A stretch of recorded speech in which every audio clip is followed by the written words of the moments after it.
I remember a few years ago, well, more than a few years ago, it was 2010, and I finally got to fulfill a lifelong ambition of working with Jeff Thompson. Now, Jeff Thompson is a good friend of mine now, but back then he didn't know me from anybody else. But I persisted because as soon as I went on one of his courses, which lasted for 6 months and required a 500-mile round trip every month, got to know him pretty well. And as soon as I was there, I knew I don't want this to stop after 6 months. So I did it again and again and again. Why? Because knowing anything about Jeff, who is he's a world-class martial artist, he's a BAFTA-winning screenwriter, he's a best-selling author, and all the other stuff. But he's just a guy, a very humble guy, but a very powerful guy. And it took me quite a while to figure out why. And it's because he deals with truths. The black and white truths. No matter how difficult they are to tell yourself or other people. The truth sets you free, and I've talked about this before. But this story that back in 2010, story of, well, let's call it man love. And what I mean by that is when I went down there, being a northerner, there was a lot of hugging going on and kisses on cheeks. And I was very, very uncomfortable with it. I didn't get it. I was this hard northern man, if you like, not showing a feeling, or not known for showing feelings, especially guys. So when I first went down there, no, I wasn't sure on it at all. But here's the thing.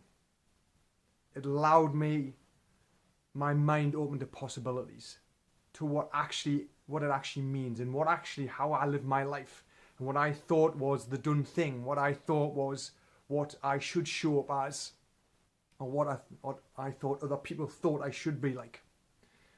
And I never thought for a second that guys hugged other guys, kissed them on cheek through pure love, as in, just that connection. So it got me thinking today, especially after the weekend when I was down in London, about scarcity and lack, and where it has been shown up in my life.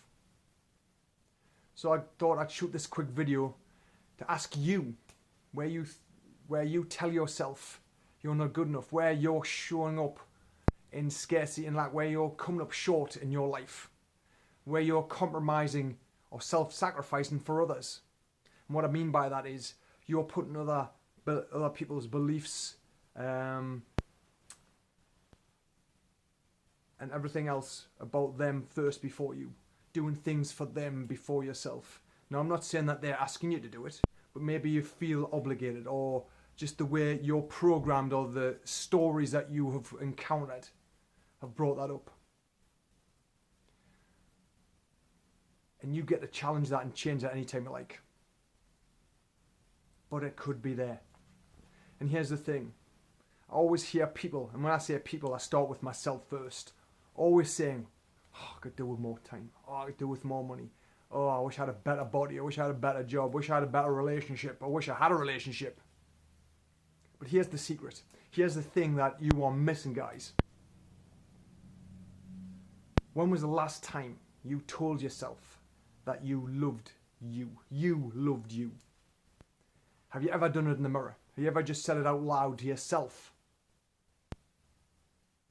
Be honest. It's not something we do, right? I didn't for the longest time.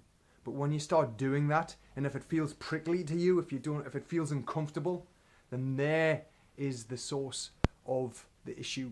There is where your beliefs are.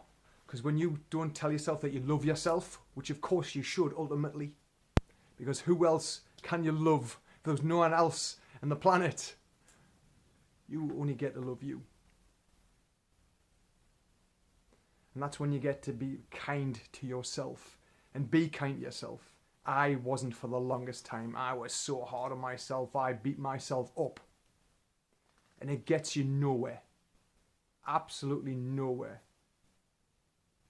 Because if you truly and completely loved you and who you were, would you not take care of yourself the best way you can? If you loved who you were, would you not drink water all the time? Drink the things that actually nourish your body? Would you not eat all the great food instead of the shit food because you valued yourself enough and honored yourself enough and loved yourself enough to know that you are good enough to eat food that makes you feel good, gives you loads of energy? Would you not look after yourself and exercise every day? Whether that's, I don't know, a training program, a walk on the beach, a run, anything to get you moving every day.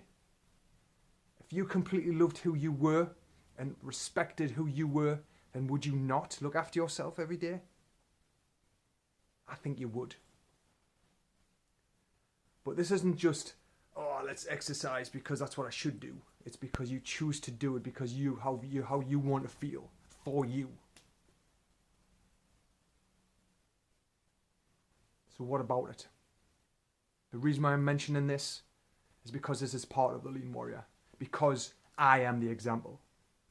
I get to love me to then respect myself. That is why my nutrition is on point.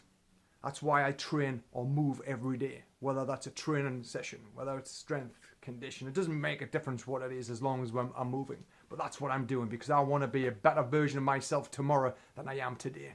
And if it just takes that 1%, then that's what I'm going to focus on. So where are you looking at your 1%?